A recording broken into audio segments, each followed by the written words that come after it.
எனக்கு அன்பான தேவனுடைய பிள்ளைகளே, ஆண்டவருடைய நாமத்திலே உங்கள் ஒவ்வொருவருக்கும் என் அன்பின் வாழ்த்துதல். இன்றைக்கு நம்ம கொடுக்கப்பட்டிருக்கிற வாக்குத்தத்த வசனம் யோபு 5ஆம் அதிகாரம் 10ஆம் வசனம். அதை வாசிக்கிறேன், கேளுங்கள். தாழ்ந்தவர்களை உயரத்தில் வைத்து துக்கிக்கிறவர்களை ரட்சித்து உயர்த்துகிறார். பாருங்க, ஆண்டவருடைய அன்பு தான் இதில் வெளிப்படுகிறது. தாழ்ந்தவர்கள், இன்றைக்கி பாருங்கள், குடும்பத்தில் எவ்வளவோ தாழ்த்தப்பட்டவர்களாக தள்ளப்பட்டவர்களாக சிலரை வைத்துறாங்க. ரொம்ப படிக்காதவங்க, பணம் இல்லாதவங்க, இப்படிப்பட்டவங்களை என்ன செய்கிறாங்க, அவங்க தள்ளி வைத்துறாங்க. நல்ல உயரமாக இருக்கிறவங்க, நல்ல வேலையில் இருக்கிறவங்க, நல்ல நிறைய பண வசதியெல்லாம் இருக்கிறவங்கள தூக்கி வைக்கிறாங்க. இதுதான் உலகத்தின் இயல்பு. ஆனால் ஆண்டவர் என்ன செய்கிறார் பாருங்க, தாழ்ந்தவர்களை உயரத்தில் வைத்து துக்கிக்கிறவர்களை ரட்சித்து உயர்த்துகிறார். இதுதான் ஆண்டவருடைய அன்பு. இந்த அன்பு பாருங்கள், உங்களுக்கு இலவசமாக கிடைக்குது. உலகத்தில் பணம் வேணும், மற்ற காரியங்கள்னால் நம்ம பணம் கொடுக்கணும், நிறைய செலவு பண்ணணும், நிறைய காரியங்களை தியாகம் செய்ய வேண்டியது இருக்குது. ஒரு வேலை கிடைக்கணும்னா எவ்வளவு கஷ்டம். ஆனால் ஆண்டவரிடத்தில் போகும்போது பாருங்கள், தாழ்ந்த நிலைமையில் இருக்கிறவர்களே உயரத்தில் வைக்க வல்லவராக இருக்கிறவங்களை உயர்த்த அவரால் மட்டுமே முடியும். இதை மனசில் வச்சுக்கோங்க.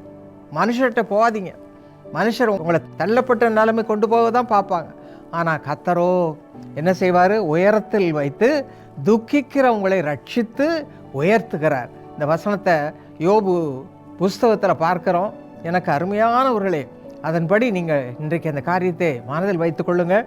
யாக்கோபு 4ஆம் அதிகாரம் 10ஆம் வசனத்தில் என்ன வாசிக்கிறோம், கர்த்தருக்கு முன்பாக தாழ்மைப்படுங்கள், அப்பொழுது அவர் உங்களை உயர்த்துவார்.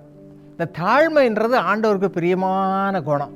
நிறைய காரியங்களை ஆண்டவர் பிரியப்படுகிறார். நம்மள அன்பு இருக்கணும், தாழ்மை இருக்கணும், பொறுமை இருக்கணும், நிறைய அணிகலன்கள் மாதிரி ஆண்டவருடைய குணங்கள் நமக்கு கிடைக்கும் பொழுது நம்ம வாழ்க்கையில் வெற்றி உள்ளவர்களாக ஆசீர்வதிக்கப்பட்டவர்களாக இருக்க முடியும். இங்கே என்ன சொல்லுகிறது, கர்த்தருக்கு முன்பாக தாழ்மைப்படுங்க. அதுதான் ஆண்டவருடைய குணம். சகரியா 9ஆம் அதிகாரம் 9ஆம் வசனம் சொல்லுகிறது, இதோ உன் ராஜா உன்னிடத்தில் வருகிறார், அவர் தாழ்மை உள்ளவரும் ரட்சிக்கிறவருமாய் இருக்கிறார். ஆண்டவருடைய குணம் என்ன, தாழ்மை உள்ளவர். தாழ்மை உள்ள பாருங்கள், பெரிய ஆண்டவர், எல்லாம் செய்ய வல்லவர், எல்லாவற்றையும் தன் கையில் அடக்கி வைத்திருக்கிறவர் இந்த உலகத்தில் தாழ்மை கோலத்தில், ஏழை கோலத்தில் அவதரித்தார். எதற்காக, நம்மை உயர்த்தும்படிக்கு. அப்போ நம்மளும் என்ன செய்யணுமா, லூக்கா சுவிசேஷம் 14ஆம் அதிகாரம் 11ஆம் வசனம், 18ஆம் அதிகாரம் 14ஆம் வசனம், இதில் என்ன வாசிக்கிறோம், தன்னைத்தான் தாழ்த்துகிறவன் உயர்த்தப்படுவான். ஆண்டவருக்கு ரொம்ப பிரியமான குணம் தாழ்மை. மனத்தாழ்மையோடு இருக்கும் பொழுது கர்த்தர் நம்மளை பார்த்து, நம்முடைய தாழ்மையை பார்த்து நமக்கு உயர்த்துவாராம். மேன்மைக்கு முன்னானது தாழ்மை. நீதிமொழிகள் 15ஆம் அதிகாரம் 33ஆம் வசனம், 18ஆம் அதிகாரம் 12ஆம் வசனம் சொல்லுகிறது. ஆகவே பாருங்கள், நம்ம தாழ்மையை கற்றுக்கொள்ளணும், அப்பொழுது தான் கர்த்தர் உயர்த்துவார். இதில் இன்னொரு பாகம் இருக்குது, துக்கிக்கிறவர்களை ரட்சிக்கிறார். உலகத்தில் பாருங்கள், துக்கம்ன்றது மரணம், வியாதி, காசு இல்லாத ஏழ்மை நிலைமை, எல்லாராலும் தள்ளப்பட்ட நிலைமை, இதிலெல்லாம் என்ன செய்கிறோம், துக்கப்படுகிறோம், இழப்பு, துக்கப்படுகிறோம்.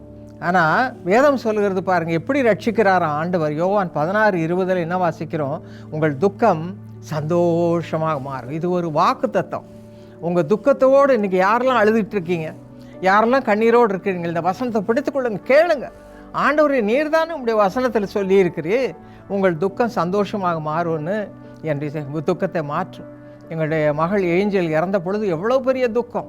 ஆனால் பரிசுத்த ஆவியின் அபிஷேகத்தால் நிரப்பி எங்களெல்லாம் இந்த துக்கத்தை மாற்றி சந்தோஷமாக ஊழியம் செய்ய எங்களுக்கு கிருபை செய்தார். இன்னும் நிறைய காரியங்களை பார்க்குறோம் பாருங்கள். 2 கொரிந்தியர் 7ஆம் அதிகாரம் 11ஆம் வசனத்தில் என்ன வாசிக்கிறோம், தேவனுக்கேற்ற துக்கம். கர்த்தருக்கென்று நம்ம துக்கப்படும் பொழுது அது பக்தி வைராக்கியமாய் மாறுகிறது. இப்படி பல காரியங்களை நீங்கள் வேதத்தில் வாசிக்கலாம். நீங்களே வாசித்து அந்த வாசனங்களை வைத்து உங்களை ஆற்றிக்கொள்ளுங்கள், தேற்றிக்கொள்ளுங்கள். இப்பொழுது நாம் ஜெபித்து கர்த்தருடைய பாதத்தில் நம் துக்கத்தையெல்லாம் வைக்க போகிறோம்.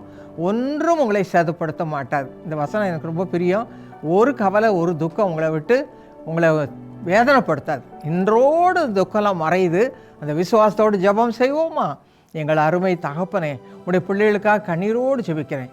யார் யார் துக்கத்தோடு கண்ணீரோடு இருக்கிறார்களோ, வேலை இல்லை, குழந்தை இல்லை, சமாதானம் இல்லை, குடும்பத்தில் சந்தோஷம் இல்லை, ஒற்றுமை இல்லை, எனக்கு ஒரு விதத்தில் நம்பிக்கை இல்லை, எல்லாவற்றையும் இழந்து போனேன், அழுது கொண்டே இருக்கிறீர்களா?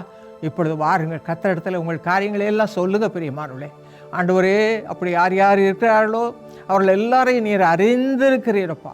யார் யார் அறிக்கையிடுகிறார்களோ ஆண்டவரே இந்த துக்கத்தை மாற்றோப்பா, எனக்கு ஆறுதல் தாரும், ஆசீர்வாதம் தாரும் கேட்குறாங்களோ நீர் ஆசீர்வதியும். உங்களுடைய வல்லமை இறங்கட்டும், விடுதலையை தாரும், சுகத்தை தாரும் ஆண்டவரே. பணமில்லாத நிலைமையை மாற்றும், கண்ணீரையெல்லாம் ஆனந்த கண்ணீராக மாற்றும், இழந்த எல்லாம் இரட்டிப்பாக ஆசீர்வாதமாக மாற்றும். இயேசுவின் நாமத்தில் ஜெபிக்கிறோம் நல்ல பிதாவே, ஆமென்.